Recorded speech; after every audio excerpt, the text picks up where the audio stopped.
Alright, Cherise, explain to me how to use this and what exactly is the problem. Okay, so this is a baby bottle warmer. Okay. You plug it in, you add water to the line here, and then you turn it on. This is to defrost, this is to keep warm for like 3 ounces of milk, food, and like 8 ounces bottles of milk. Okay, cool. And it is not working. Current when it came back and it's just not working anymore, not turning on. Can you fix it, please? Challenge accepted. Let it be known that Christian has never turned on a damsel in distress.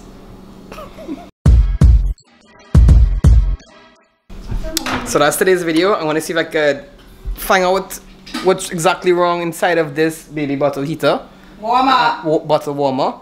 And try to fix it. First thing is to see if there's really a problem. So I got my multimeter here and let's see if the water gets hot.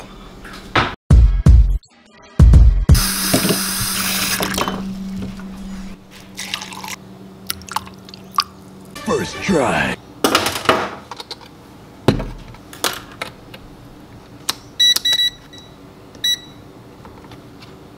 So the water is 28 degrees Celsius. So sure you said it's only take about...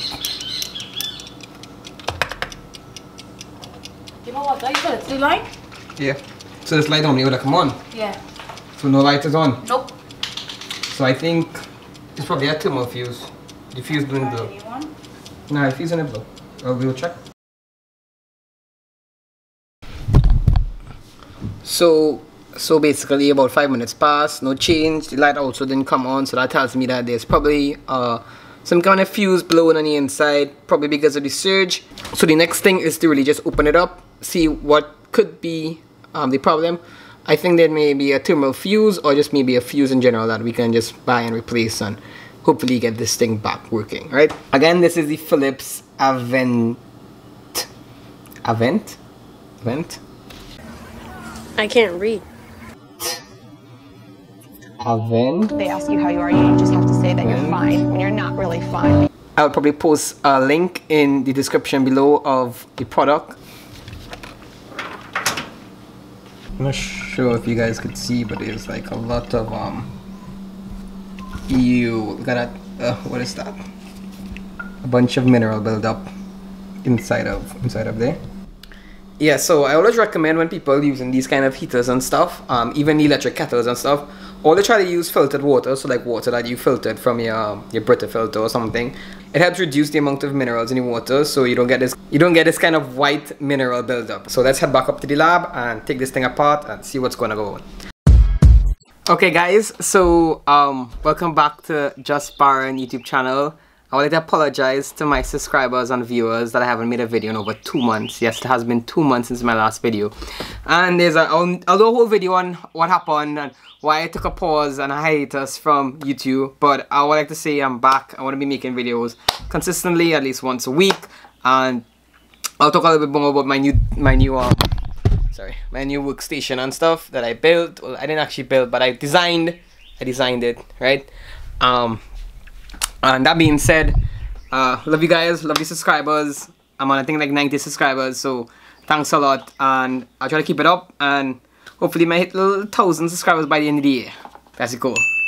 And for those of you who are new to the channel, if you like some of these videos, consider hitting that subscribe button or at least hitting that like button and leaving a comment telling me anything you may or may not like on this video or any future video ideas that you may have. So stay tuned. Let's dive into this video. This is going to be just a fix. Right, so just a note, whenever you're opening anything that has water, that is water based or whatever, you should always be careful opening it because there's seals inside that normally helps to prevent it, well, normally allows it to be waterproof. So we have a caution, do not immerse in water, attention, ne pas emerger de nada. ¿Qué pasa?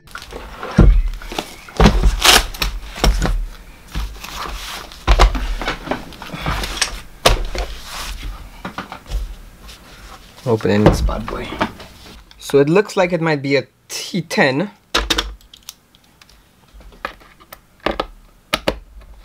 And it is a T10 screw.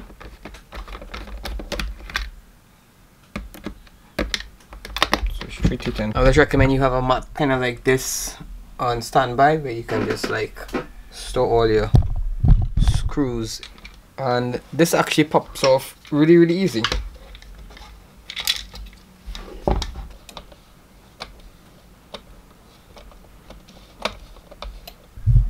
And you can kind of get to see a little bit of what's happening here. So we have live wires coming in here, right? This is going to a switch here. So when it's off, so this looks like a normally closed switch. So right now the switch is actually open. When you turn it on, it puts it on. And what essentially I am controlling here is the bimetallic strip, which basically says once this gets hot, it will open up the line. A couple of things could be bad here. One, this switch could be bad, right? Although continuity, this cable could be bad, right? The element could be bad, or some kind of connection here could be bad. No.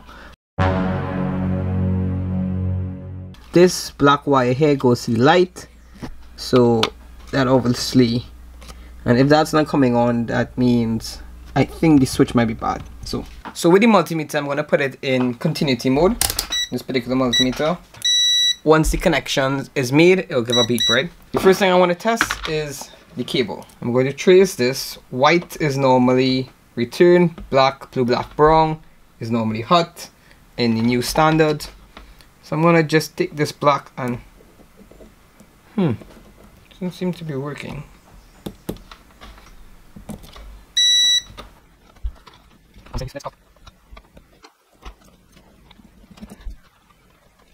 Sorry, the white cable is actually the live cable.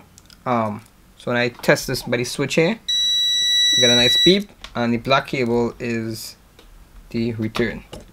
Alright, so because of the beeps, I know for sure that the connection is good. Now what I want to test now is this switch here, which I actually think might be the problem, or it might be the actual thermal fuse, right? So maybe you guys can see that. So right here is a thermal fuse, and basically that will basically blow if the temperature reaches very high, right? Normally that doesn't really blow. I'm not really sure. I already see that as a problem.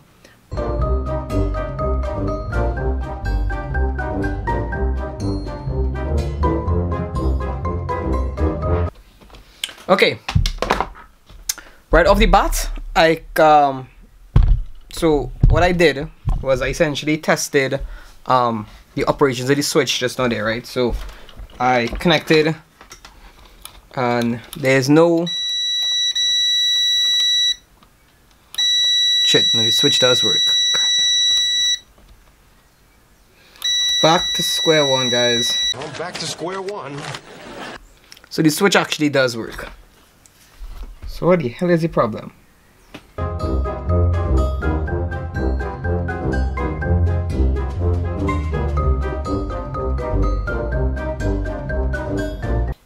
It's actually interesting that there's absolutely no electronics in this thing. Everything it's a totally mechanical system.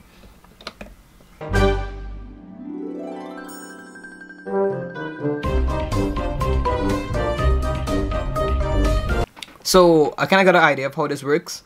I'm going to kind of draw it out so I can give you guys an idea of how it works, but hopefully this might be able to help me find what the problem is, because I can't seem to find a problem here at a continuity level, right?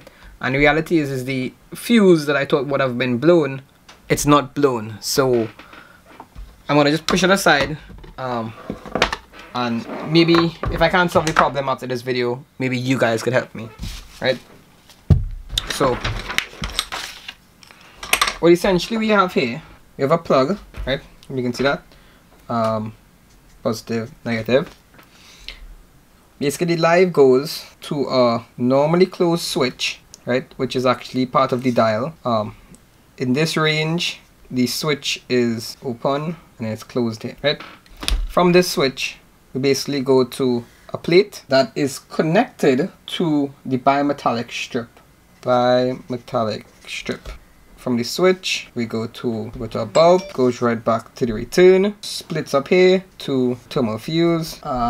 This goes to the element, and then goes to the bimetallic strip. Very simple design. I am actually amazed by how simple this design is. And I can't seem to figure out what is wrong here.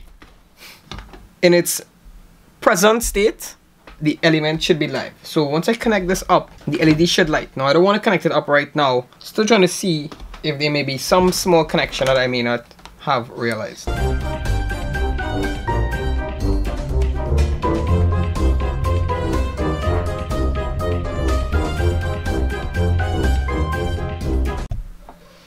Okay, so I think I found a very small problem. It could be a problem, it could not be a problem, but I think I need to plug back in and test it. If I can get into this here.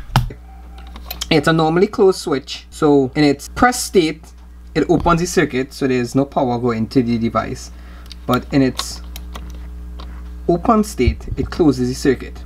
I'm basically getting continuity now on the switch. I remember before I got a little blip of no continuity, but I think when I was pushing the leads of the multimeter onto the switch, it basically forced the switch back into its ideal place, right? What I could do is, I realized there's a lot of space and there's a lot of play on the switch right now. They kind of did a plastic rivet, and the spacing is still very, very big. So I realize I can kind of open up.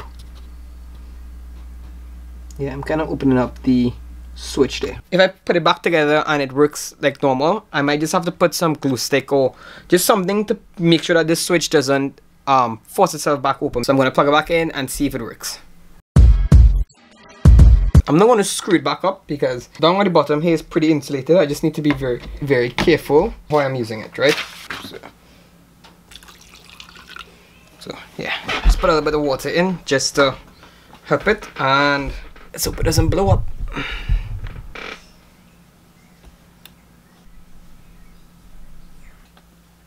So I think I just put on the heater aspect of it, and let's see what's happening.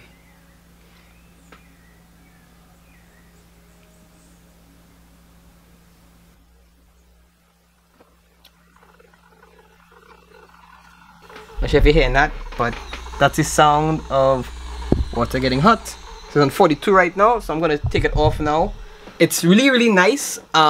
I expected more soldering. Yeah, I got this new solder and that I really want to test out. This is a new solder station. It's a Xtronic, but you know, some days you win, some days you lose. Obviously, it's not gonna be something extremely permanent. I just realized that if I use glue, that might not be the best option, because what happens is that when this device gets hot, the glue might melt. So I need to just see if I can find something more permanent, maybe some super glue, just something to make sure that the casing of the switch doesn't reopen and get faulty or anything, because the last thing you want is one of these things to be on when it should not be on, or, well, again, not working. So I'm gonna wait for this water, which is actually hot already. That was pretty fast, didn't know it works that well. And wait for this water to cool down a little bit and apply the fix. I might just use some crazy glue and just make sure that that device is more or less stuck together. And I think that was the problem this whole time, that faulty switch. Waiting for this water to cool down. Well, I could just throw it out. So. But then the plate is also going to still be hot, so I want to be very, very careful with this. Yeah, the bottom here is kind of hot. Not like boiling hot. It's just hot. I'm gonna make sure and give this a nice little clean before. Right. Yeah. So I think what I want to do is I kind of want to just make that rivet, push that rivet more or less, that plastic rivet more or less in, right? How I intend to do that is I am going to heat up this flat tip. Actually, no, give me a bigger flat tip screwdriver. What I will do is essentially just heat up the end of this screwdriver and press it in there, and that should do the trick, right? Kids, don't ever play with matches. And I hope this works. Now, I do not have a lighter, and the thing about matches is they tend to leave residue, but that shouldn't matter. So this is nice and hot, and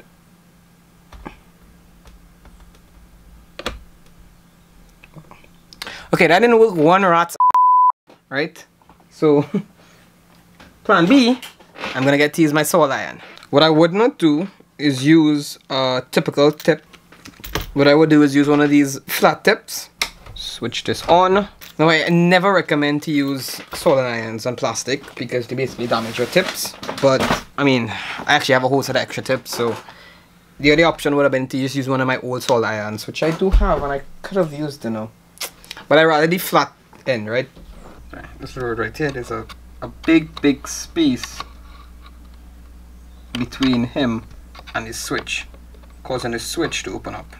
So this is very hot, 330 degrees, and essentially what I'm going to do is I'm going to try and push that in a little bit more. This thing has way less play, so that thing ain't going nowhere. So I think that's it. I'm gonna just screw it back together. Again, this was way easier than I thought it would have been.